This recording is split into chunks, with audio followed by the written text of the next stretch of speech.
je vais voir Baptiste. Attention, monsieur.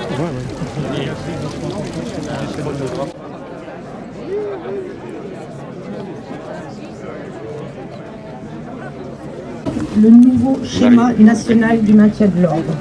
Ce texte s'inscrit dans une continuité législative sécuritaire visant à réduire l'état de droit. Dans la loi sécurité globale, il n'y a pas que l'article 24 qui pose problème.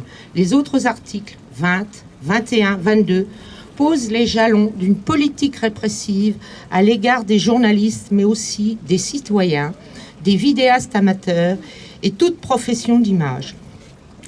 Cette loi retire la possibilité de montrer et dénoncer les abus des autorités sur les violences policières commises, comme dans la nuit du 23 novembre, lors de l'évacuation brutale du rassemblement Place de la République à Paris, ou du passage à tabac dans le studio du producteur de musique samedi dernier.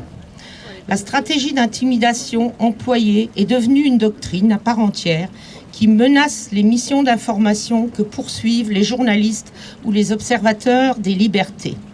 Le défenseur des droits, Claire Hédon, a répété que l'article 24 constituait une atteinte à la liberté d'expression.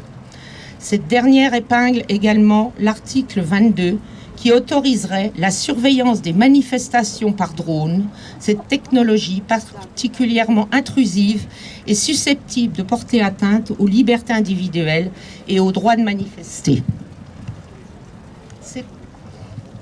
Cette loi n'a pas d'utilité. Si la protection des policiers et gendarmes est un objectif légitime, ces derniers sont déjà protégés par le Code pénal et la loi du 29 juillet 1881. À la Ligue des droits de l'homme, nous rappelons que le droit français sanctionne les actes et non les intentions comme le prévoit l'article 24. Nous ne voulons pas d'une sécurité où l'État peut voir avec des drones et des caméras piétons sans être vu. Nous affirmons que l'atteinte aux droits des citoyens et de la presse à informer est disproportionnée et que l'arsenal juridique existant est amplement suffisant pour protéger les forces de l'ordre d'éventuelles agressions consécutives à la diffusion d'images.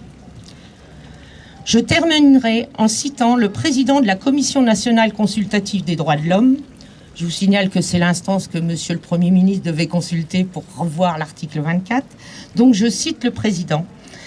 Il n'est pas possible qu'en France, pays de la Déclaration des droits de l'homme et du citoyen, une telle proposition de loi soit adaptée, tant elle est attentatoire aux droits et libertés et contraire à notre modèle de société.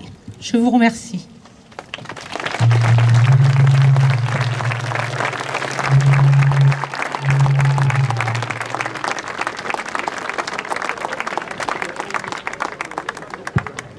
Ouais, juste un mot pour... C'est vous les êtres vivants qui êtes des marionnettes actuellement. On est manipulés comme des objets. Même pas, pire que des objets, parce que les objets, ils sont traités mieux que nous actuellement. Parce que quand vous achetez un truc sur Amazon, eh ben, le produit, lui, il peut circuler sans librement, sans attestation. Et nous, pour sortir à 1 kilomètre de chez nous, il faut qu'on fasse une attestation. Alors moi, je trouve pas ça normal que des objets, dans notre démocratie, dans notre société, soient traités mieux que des humains. Voilà, nos vies valent mieux que leurs profits. Ce slogan, il n'a jamais eu autant de résonance aujourd'hui. Alors réfléchissez bien, il y a quelques centenaires, on s'est battu parce qu'on était des sujets et on a voulu être des citoyens. Et maintenant qu'on était des citoyens, on est moins que rien que des objets. Alors réfléchissez. Et s'il vous plaît, en 2022, voilà comment je vais voir Macron.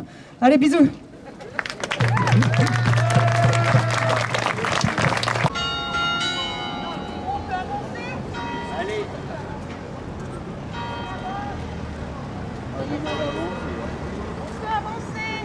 Non. C'est un comble. Moi, le poulet, je le trouve beaucoup. Foutage de gueule. Du poulet avec des frites, c'est meilleur. Foutage de gueule. Là-dessus.